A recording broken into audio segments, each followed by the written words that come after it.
आप लोगों का स्वागत करता हूं। सीटेट के पेपर नंबर 2 तथा बीएससी मैट्रिक एग्जामिनेशन के लिए जो प्रश्न होगा हिस्ट्री का और सीटेट के लिए सोशल साइंस का जो प्रश्न होगा उससे रिलेटेड महत्वपूर्ण सवालों के लिए हम लोग डिस्कस करते हैं कि सेफ्टी लैंप का आविष्कार किसने किया था। पहला प्रश्न है कि सेफ्टी लैंप का आविष्कार किसने किया था।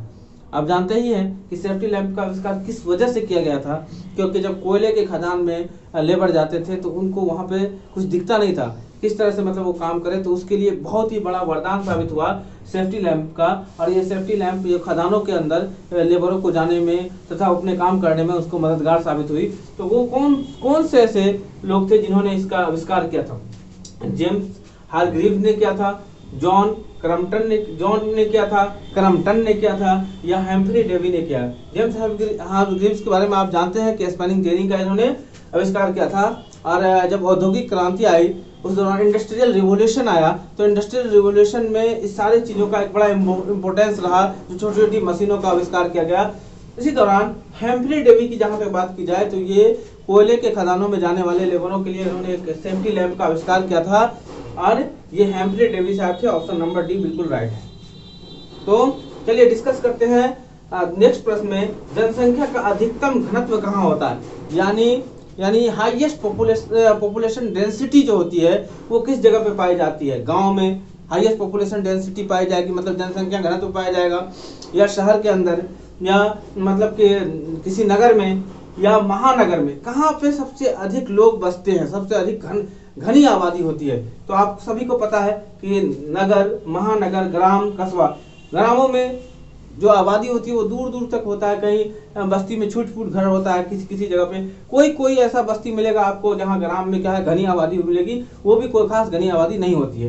तो ग्राम में तो घनी आबादी होती ही नहीं है, कस्बा में भी कोई खास घनी आबादी नहीं होगी, नगर थोड़ी घनी आबादी होती है। लेकिन सबसे अगर घनी आबादी की बात करें, जनसंख्या घनत्व अधिकतम जो होगा, पॉपुलेशन डेंसिटी जो हाई होगी, वो महानगर में होगा। कहाँ होगा? महानगर में। जैसे पटना महानगर है, मुजफ्फरपुर महानगर है ना, इसी तरह भागलपुर महानगर है। जो महानगर होंगे अपने इलाके में अगर देखा है तो उन महानगरों में जो जनसंख्या घनत्व होगी, पॉपुलेशन डेंसिटी होगी, वो क्या होगा? हाई होगा। डिस्कस करते हैं क्वेश्चन नंबर 3। अलाउद्दीन खिलजी ने गुजरात पर कब विजय प्राप्त की, यानी अलाउद्दीन खिलजी का गुजरात विजय कब का माना जाता है, किस साल माना जाता है? सन 1298 ईस्वी, सन 1299, सन 1297 या 1301। तो अलाउद्दीन खिलजी के गुजरात विजय की जो एविडेंस है पाई जाती है सन 1297 यानी 1297। ऑप्शन नंबर सी बिल्कुल राइट है कि अलाउद्दीन खिलजी ने 1297 में गुजरात विजय प्राप्त की। डिस्कस करते हैं क्वेश्चन नंबर 4 पे, फोर्थ क्वेश्चन पे। पहला विश्व बाजार के रूप में कौन सा शहर उभर कर आया, यानी कौन सा शहर जो है वर्ल्ड मार्केट के तौर पे उभर के आया था। तो दुनिया के बाजारों में जो पहला है विश्व बाजार के तौर पर जो उभर के आया था वो था दिलमुन, मैनचेस्टर, अलेक्जेंड्रिया, बहरीन। यानी कि ये 4 ऑप्शन है आपके सामने, इनमें से कौन सा सही राइट ऑप्शन है कि मतलब पहला विश्व बाजार के तौर पर कौन सा शहर उभर के आया था। तो पहला विश्व बाजार के तौर पर जो उभर के आया था वो अलेक्जेंड्रिया था। कौन था? अलेक्जेंड्रिया। ऑप्शन नंबर सी बिल्कुल राइट है।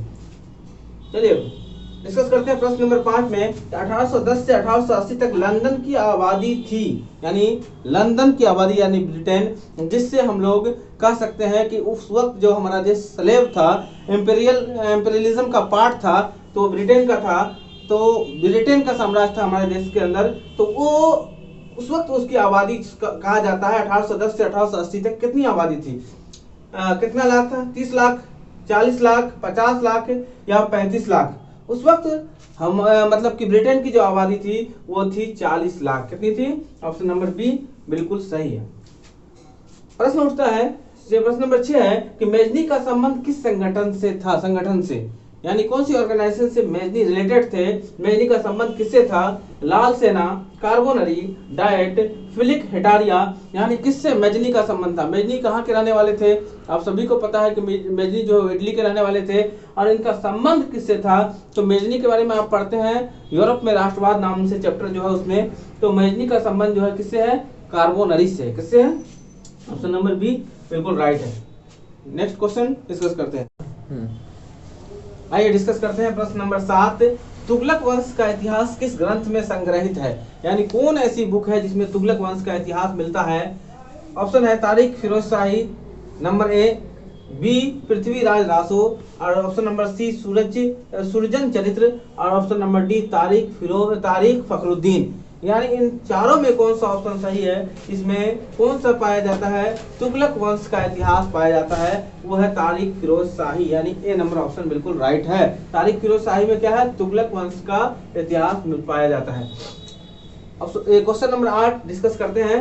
काउंट काबर को विक्टर इमानुअल ने किस पद पर नियुक्त किया था? यानी काउंट काबर को विक्टर इमानुअल ने कौन से पद पे अपॉइंट किया था? यानी सेनापति के रूप में, ऑप्शन नंबर ए, या राजदूत के रूप में, या गृह मंत्री के रूप में, और ऑप्शन नंबर डी प्रधानमंत्री के रूप में। इनमें से चारों ऑप्शन में कौन सा सही है? तो काउंट काबर को विक्टर इमानुअल ने जो पद दिया था वो था प्रधानमंत्री का पद था। किसका था? आप सभी पढ़े होंगे, यूरोप में राष्ट्रवाद नाम से चैप्टर है, और उसी में आपको मिलेगा कि काउंट काबर को कौन से पद से यानी कौन सी जिम्मेदारी दी गई थी। बोल्शेविक क्रांति कब हुई? रिलेटेड है किससे? रूस से। कि बोल्शेविक क्रांति कब हुई और किस साल हुई? अप्रैल 1917, फरवरी 1917, नवंबर 1917 या दिसंबर 1917। तो बोल्शेविक क्रांति रूस से संबंधित है और ये हुआ था नवंबर 1917। इसका जो तारीख है ये बिल्कुल ऑप्शन नंबर सी सही है। ये बोल्शेविक क्रांति सन नवंबर 1917 में हुई थी। आइए डिस्कस करते हैं क्वेश्चन नंबर 10 पे कि लाल सेना का गठन किसने किया था? लाल सेना का गठन किसके द्वारा किया गया था? ऑब्वियसली तो लाल सेना का गठन जो है वो कार्ल मार्क्स, स्टालिन, केरेंस्की, ट्राटस्की, किनके द्वारा लाल सेना का गठन किया गया था? तो लाल सेना का जो गठन है वो ट्राटस्की के द्वारा किया गया था, जो ऑप्शन नंबर डी बिल्कुल राइट है। चलिए डिस्कस करते हैं प्रश्न नंबर 11। मैन कैम्प किसकी रचना है? यानी मैन कैम्प किसके द्वारा लिखी गई? Who written the Man Camp? That was written by Mussolini, Hitler, count काबर, स्टालिन। किनके द्वारा मैन कैम्प की रचना की गई? तो मैन कैम्प किसकी रचना है? मैन कैम्प जो मैन रचना है वो हिटलर की है। किसकी रचना है? हिटलर। हिटलर का संबंध जर्मनी से आप जानते होंगे। दुनिया एग्जाम्पल देती है कि तुम हिटलर बन रहे हो। तो जो मैन कैम्प है ये रचना किसकी है? वो हिटलर की है। मिलते हैं नेक्स्ट वीडियो के साथ।